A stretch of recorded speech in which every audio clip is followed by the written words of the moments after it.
আমাদের লুতুর পুতুর গোসল করার এই মিনি ব্লকে আপনাদের সবাইকে স্বাগত। আজ আমরা চলে এসেছি গ্রামের একটি সুন্দর পুকুর পাড়ে।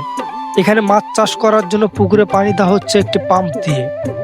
চারদিকে সবুজ প্রাকৃতিক খোলা বাতাস আর পুকুরের ঠান্ডা পানি, সব মিলিয়ে পরিবেশটা সত্যিই দারুণ। তাই ভাবলাম এই সুন্দর মুহূর্তটাকে আরও একটু আনন্দদায়ক করতে আপনাদের সাথে এই মিনি ব্লগটি শেয়ার করি। তারপর আমরা সবাই মিলে গোসল করা শুরু করলাম।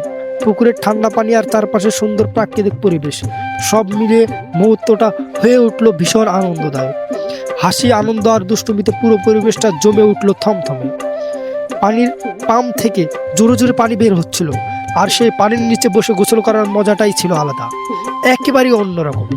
গ্রামের এমন সহজ সরল উক্তির আনন্দগুলোই আসলে মনটাকে ভালো করে দেয়। এই সুন্দর মুহূর্তগুলো আমরা ক্যামেরায় ধরে রাখলাম, যাতে আপনাদের সাথে ভাগাভাগি করে নিতে পারি এই ছোট্ট মিনি ব্লগের মাধ্যমে। এতক্ষণ আপনারা যারা এই ব্লগটি দেখলেন তাদেরকে অসংখ্য ধন্যবাদ।